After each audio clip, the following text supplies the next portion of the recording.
Di kota kecil yang perlahan berubah menjadi kawasan industri, ada satu warung kopi tua yang tetap ramai setiap malam. Tapi sejak bulan lalu, aroma amis darah sering tercium dari atap warung itu. Warung Kopi Sore, milik Mak Ijah berdiri di pinggir jalan kampung yang sepi. Meski tua, warung itu selalu jadi tempat nongkrong anak muda, karena wifi gratis dan kopi hitamnya yang kental. Namun beberapa minggu terakhir, ada sesuatu yang membuat pengunjung berkurang. Setiap tengah malam, ada suara seperti benda basah jatuh dari atap, disusul bau amis yang membuat dada sesak. Orang-orang bilang, itu kucing liar atau tikus besar. Tapi Mak Ijah tahu, itu bukan hewan biasa. Suatu malam, Rian, pegawai minimarket di seberang warung, menutup tokonya lebih malam dari biasanya. Saat ia lewat depan warung Mak Ijah yang sudah tutup, ia mendengar suara isak perempuan dari arah atap. "Aduh, panas, panas sekali." Rian menengadah. Di bawah sinar lampu jalan yang remang, ia melihat bayangan kepala perempuan dengan rambut panjang terurai, melayang perlahan di atas warung. Dari lehernya menetes darah segar. Rian terpaku. Ia ingin lari, tapi tubuhnya kaku. Kepala itu menoleh pelan dan tersenyum ke arahnya. Keesokan paginya, warga gempar. Di belakang warung, ditemukan jejak darah mengering di dinding, seperti diseret dari atap menuju tanah.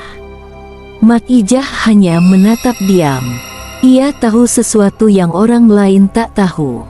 Dulu, pemilik warung ini bukan dirinya, melainkan seorang bidan tua bernama Sundari, yang menghilang 10 tahun lalu setelah dituduh menyimpan ilmu pengasihan dari darah bayi lahir mati.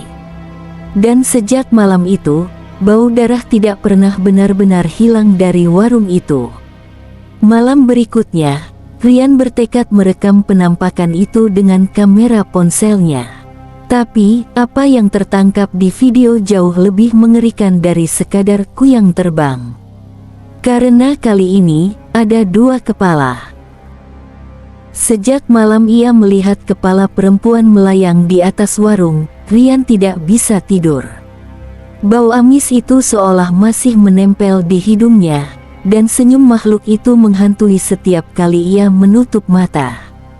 Ia mencoba meyakinkan diri bahwa itu cuma halusinasi.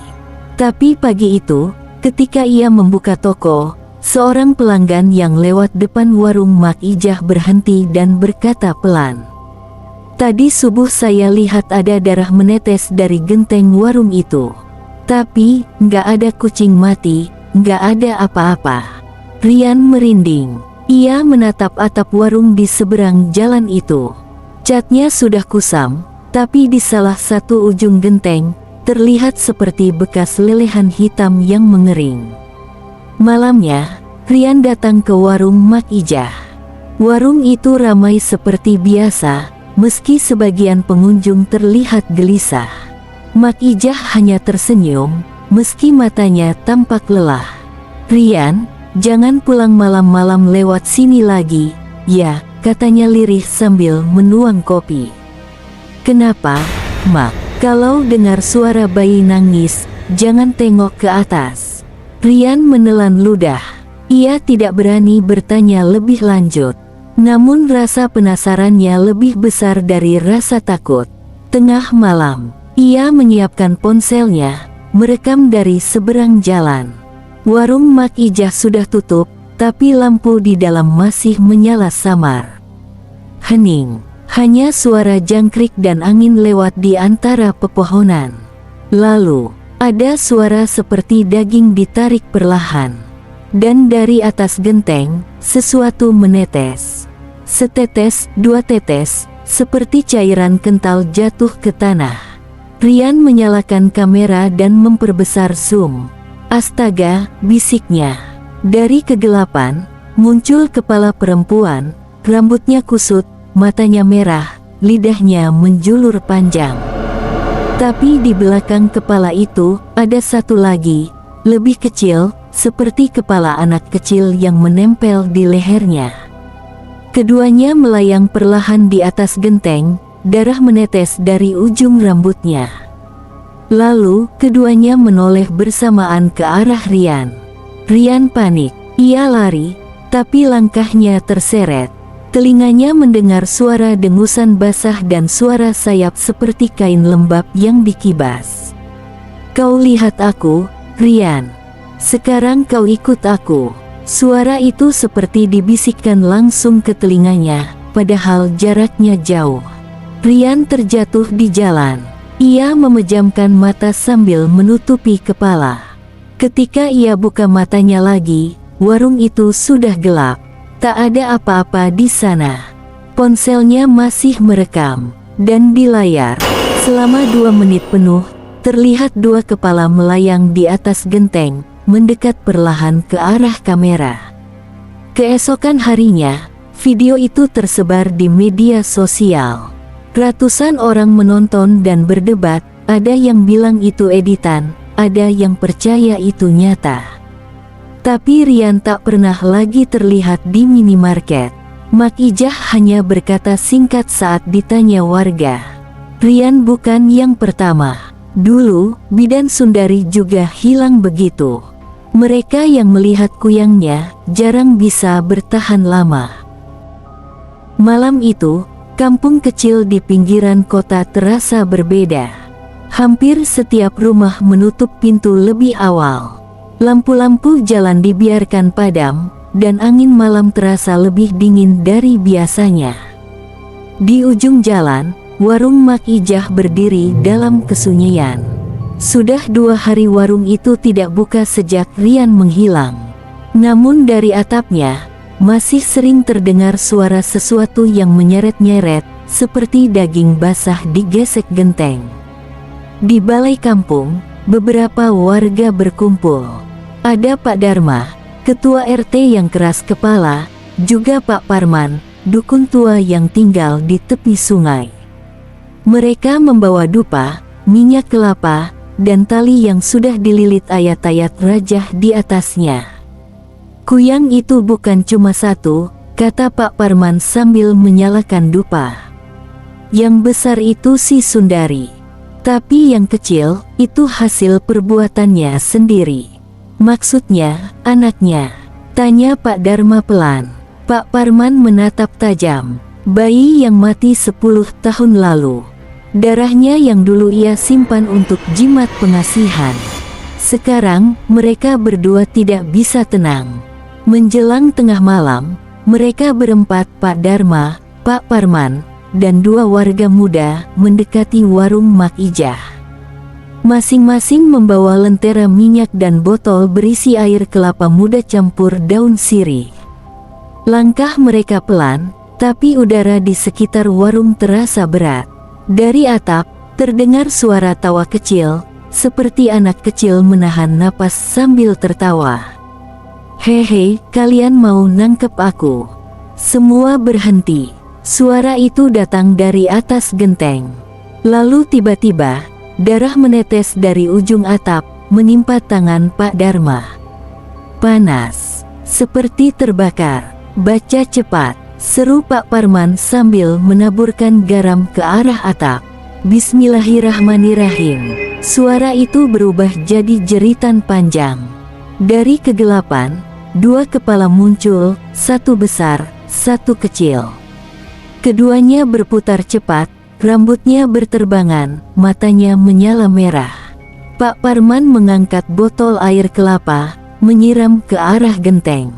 Uap putih langsung mengepul. Namun sebelum sempat menambah rajah, Mak Ijah keluar dari balik warung. Wajahnya pucat, matanya kosong. "Berhenti," teriaknya. "Kalian jangan ganggu dia. Itu, anakku." Semuanya tertegun. Mak Ijah menangis, lalu menatap langit. Dia nggak jahat, dia cuma mau pulang. Tapi tiba-tiba, kuyang kecil itu melayang ke arahnya, dan dari mulutnya terdengar suara serak lirih. "Ibu." Dalam sekejap, cahaya lentera padam. Suara angin berputar, jeritan menggema, dan malam menelan semuanya. Pagi harinya, warung itu hangus sebagian.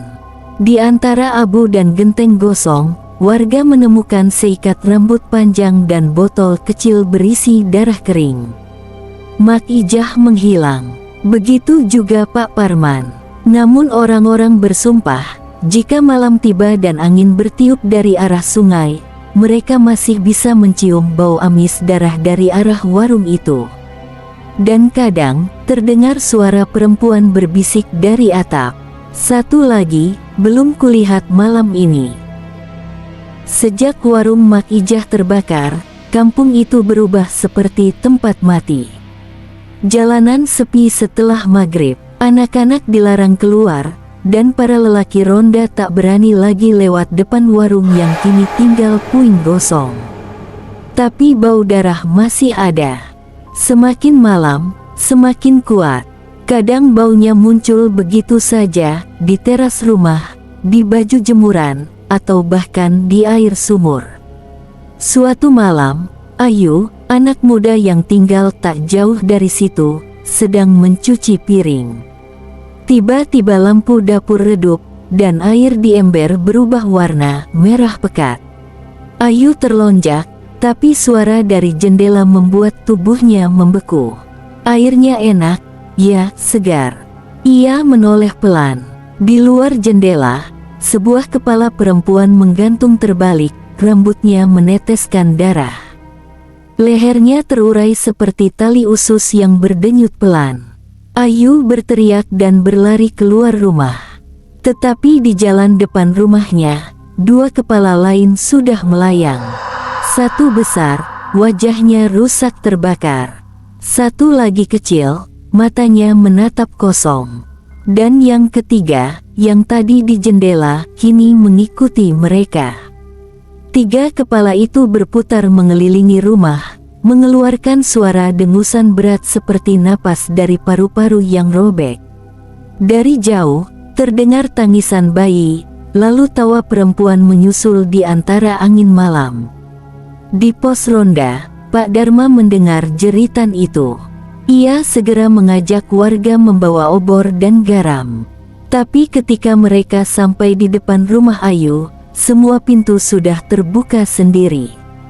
Di dalam, piring pecah, air merah menggenang di lantai. Dan di langit-langit rumah, ada tiga kepala melayang pelan, berputar di sekitar tubuh Ayu yang sudah kaku berdiri. Matanya menatap kosong ke langit, mulutnya bergetar tanpa suara. Lalu, dari tubuh Ayu, sesuatu keluar perlahan. Sebuah kepala baru. Masih muda, wajahnya mirip Ayu sendiri. Tubuhnya terjatuh, tapi kepala itu tetap melayang bersama yang lain. Sekarang sudah 4, bisik suara itu dari kegelapan. Malam itu, 4 kuyang terbang di atas kampung, mengitari warung Mak Ijah yang hangus. Warga berlari, beberapa menjerit histeris, sebagian lagi hanya bisa berdoa. Pak Darma mencoba membaca ayat pelindung, tapi angin tiba-tiba padamkan obor di tangannya. Dalam gelap, satu persatu warga menghilang. Yang tertinggal hanya suara bisik lirih. Semua yang mencium darah akan jadi bagian dari kami. Keesokan paginya, polisi datang. Namun yang mereka temukan hanyalah puing gosong dan 4 kepala ayam tanpa tubuh di tengah jalan kampung. Tak ada tanda orang, tak ada darah, tapi di dinding sisa warung, tergores satu kalimat dengan darah kering. Sundari belum selesai. 3 hari setelah kejadian malam berdarah itu, kampung itu seperti kehilangan napas. Semua orang diam, tak ada suara ayam, tak ada anak kecil bermain. Hanya angin, membawa aroma besi dan abu yang menempel di kulit siapapun yang keluar rumah setelah tengah malam. Warung Mak Ijah kini tinggal puing hitam, tapi setiap malam dari balik arang itu muncul asap tipis berwarna merah, berputar seperti kabut darah yang tak mau hilang.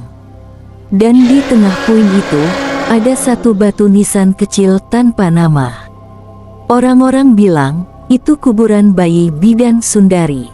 Tapi tak ada yang pernah mengaku menaruhnya di sana. Malam keempat, langit kampung tampak aneh. Awan gelap menggantung rendah, seolah menekan bumi. Dari kejauhan, terdengar suara perempuan menyanyi, lembut, namun lirih seperti nyanyian untuk menidurkan mayat. "Tidurlah, anakku, darahmu belum kering." Pak Dharma, satu-satunya yang masih berani berjaga, berjalan ke arah warung dengan senter kecil di tangan. Namun setiap langkah mendekat, lampu senternya berkedip, lalu mati. Gelap total. Hanya suara langkahnya sendiri yang ia dengar, sampai ada langkah lain yang mengikutinya dari belakang. "Mak Ijah." Tidak ada jawaban. Tapi langkah itu berhenti tepat di belakangnya. Perlahan, ia menoleh. Dan di sana, berdiri seorang perempuan tanpa tubuh. Kepalanya menggantung di udara, dengan rambut menjuntai menutupi wajah. Tapi lehernya, tersambung ke urat-urat panjang yang berdenyut hidup. Rasa panas menjalar ke seluruh tubuh Pak Dharma. Ia ingin lari, tapi tanah di bawah kakinya terasa basah. Ia menunduk, tanah itu merah, dan gelembung darah muncul dari tanah seperti mendidih. Dari balik kabut merah, sesosok tubuh muncul perlahan.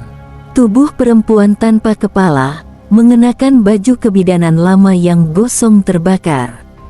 Dari dadanya keluar suara bergetar seperti tangisan. Dan ketika kepala itu melayang turun, ia menempel sempurna di lehernya. Sundari telah kembali. Matanya menyala merah. Setiap napasnya seperti desisan ular bercampur air mendidih. Ia memandang Pak Dharma dengan tatapan haus. "Kalian bakar rumahku. Kalian bunuh anakku. Sekarang, semua darah kampung ini milikku." Pak Dharma mencoba melangkah mundur, tapi urat-urat panjang itu melilit kakinya.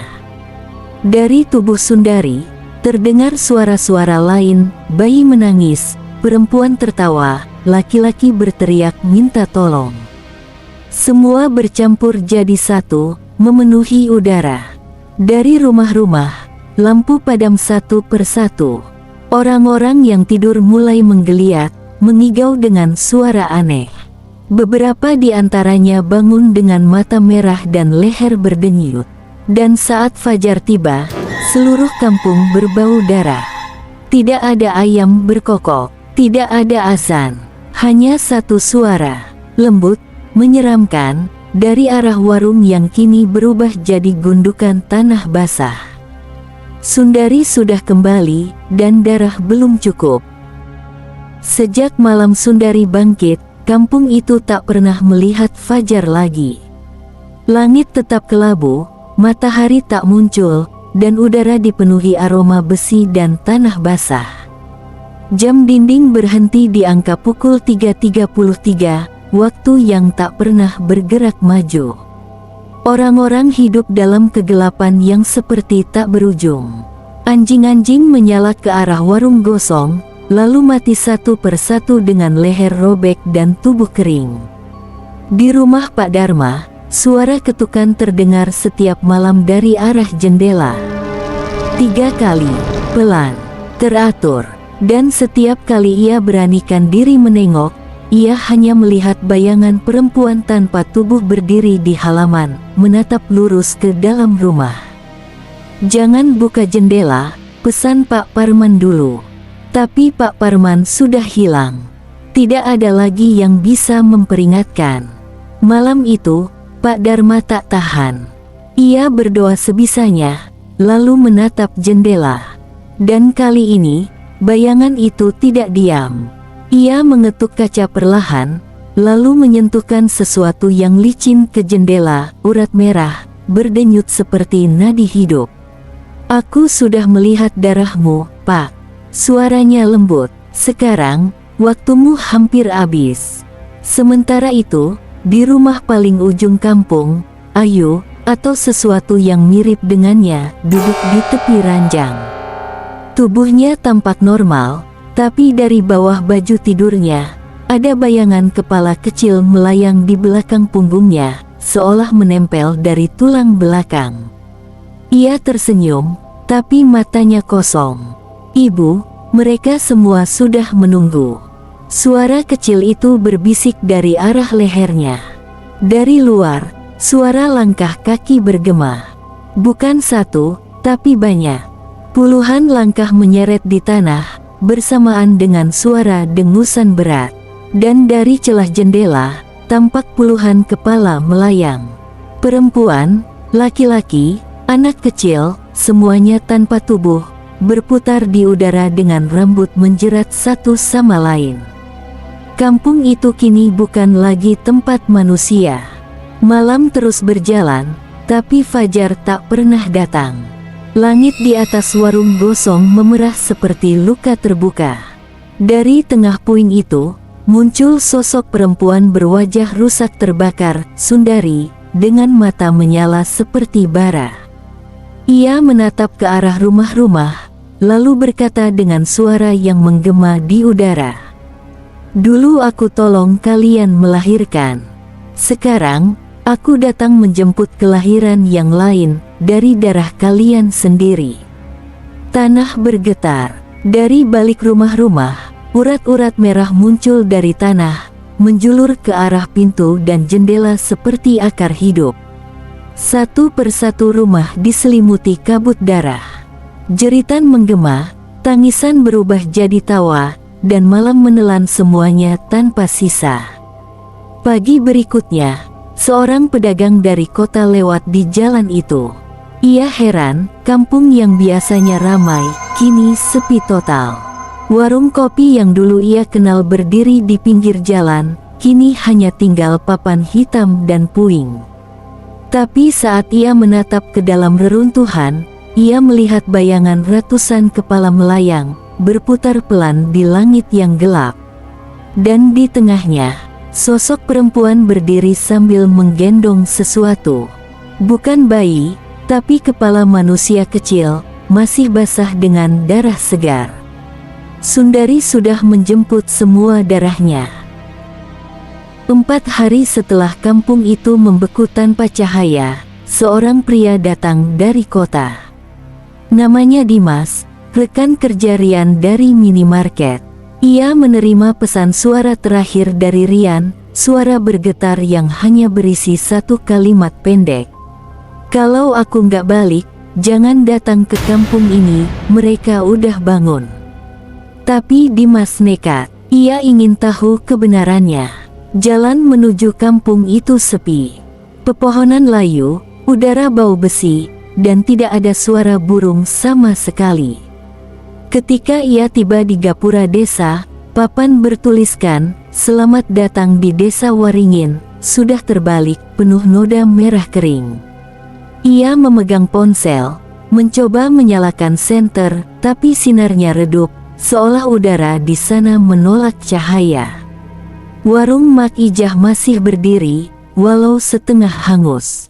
Atapnya bolong, dan di tengahnya ada lubang hitam besar yang seperti menghisap cahaya sekitar. "Rian," panggil Dimas pelan. Tak ada sahutan. Tapi dari dalam lubang itu, terdengar suara napas berat basah. Dimas mendekat. Lantai warung bergetar pelan, lalu muncul tetesan darah segar dari genteng. Setetes, 2 tetes. Dari kegelapan, sebuah kepala melayang turun perlahan. Itu Rian. Matanya kosong, lehernya hanya urat-urat basah yang berdenyut seperti akar hidup.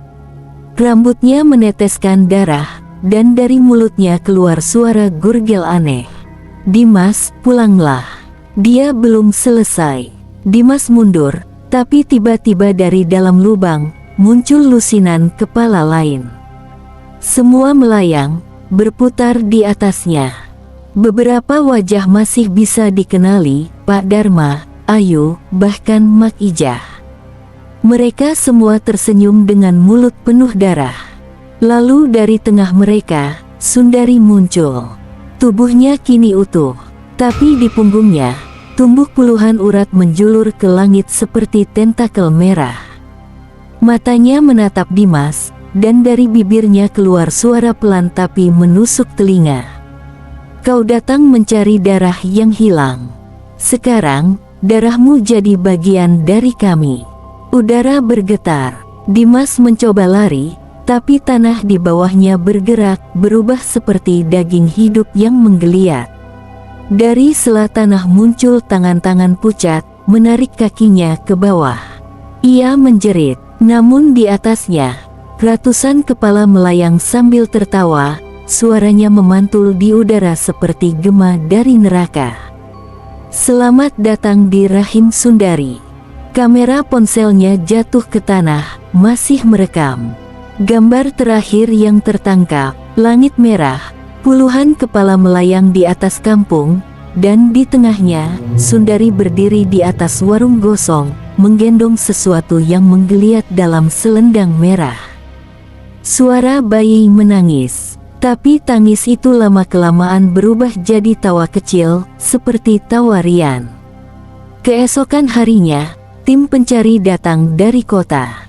Mereka hanya menemukan ponsel Dimas, masih menyala, merekam selama 6 jam penuh. Namun video itu berhenti di menit terakhir, tepat saat matahari mulai terbit, dan kamera menangkap satu bayangan besar di langit. Kampung itu berdenyut, seluruh tanahnya bergerak pelan, seperti tubuh hidup yang bernapas. 2 minggu setelah hilangnya Dimas, kota di pinggiran Waringin mulai mencium bau aneh. Bau besi, amis, dan tanah busuk, seperti bangkai yang tak kunjung membusuk. Setiap kali hujan turun, air yang mengalir dari arah kampung itu berwarna merah. Beberapa warga kota mencoba mendekat, tapi jalan ke kampung Waringin kini tertutup lumpur tebal yang terasa hangat dan kadang berdenyut. Salah satu dari mereka, wartawan lokal bernama Vera, berhasil masuk. Ia membawa kamera dan alat rekam, ingin membuktikan kabar yang selama ini dianggap gosip. Namun begitu melangkah ke dalam batas desa, udara berubah. Suara jangkrik hilang, angin berhenti. Dan setiap langkahnya menimbulkan bunyi basah di tanah, seperti menapak di tubuh yang lembek. Warung Mak Ijah masih berdiri di tengah kampung, meski kini diselimuti akar merah yang menjalar dari bawah tanah. Di dinding puing, tertulis kalimat yang seolah baru ditulis dengan darah. Sundari melahirkan. Vera menelan ludah. Dari bawah puing, terdengar suara tangisan bayi, disusul tawa perempuan, jauh di bawah tanah. Ia menggali sedikit tanah dengan senter, dan tiba-tiba tanah itu bergerak sendiri. Tangan pucat muncul dari bawah, diikuti kepala perempuan tanpa tubuh yang merangkak keluar. Urat-uratnya panjang dan bergetar seperti tali hidup. Namun kali ini, kepala itu tidak menyerang. Ia hanya menatap Vera, dan berbisik pelan, "Lihatlah rahim kami, sudah terbuka." Tanah di sekitar warung mulai merekah. Dari celah-celahnya, keluar darah bercampur asap merah. Aroma busuk menyesakkan dada. Lalu muncul sesuatu, besar, gelap, dan bergerak perlahan. Bukan manusia, bukan hewan. Sebuah daging raksasa, berbentuk bulat, berdenyut seperti jantung hidup. Di permukaannya ada wajah-wajah, Rian, Ayu, Mak Ijah, bahkan Pak Dharma, semuanya terperangkap, menangis tanpa suara. Vera mundur, merekam semuanya dengan kamera. Tapi dari arah daging itu, muncul Sundari, utuh, tapi tubuhnya setengah transparan, berisi urat dan bayi-bayi kecil yang bergerak di dalamnya. Inilah rahimku, tempat darah-darah itu kembali. Setiap jiwa yang mencium bau darahku, akan lahir lagi, dengan tubuhku. Sundari menatap Vera, lalu mendekat. Dari matanya keluar air darah, dan suaranya berubah menjadi bisikan yang menusuk telinga. "Tulislah, supaya dunia tahu, tapi mereka takkan percaya. Vera menjerit dan lari, tapi tanah di bawah kakinya pecah. Ia jatuh ke dalam, menembus lapisan tanah basah yang penuh darah dan urat hidup. Cahaya kamera terakhir menyorot sesuatu. Ratusan kepala bayi tanpa tubuh bergelantungan di dalam dinding tanah. Semuanya membuka mata bersamaan, menatap ke arah kamera. Lalu gelap total. Tangisan bayi memenuhi udara. Tapi tangisan itu perlahan berubah menjadi nyanyian lembut, sama seperti yang dulu dinyanyikan Sundari untuk anaknya. Seminggu kemudian, video rekaman Vera ditemukan di pinggir sungai kota. Durasinya 13 menit. Video itu berakhir dengan gambar samar dari udara. Kampung Waringin terlihat dari atas.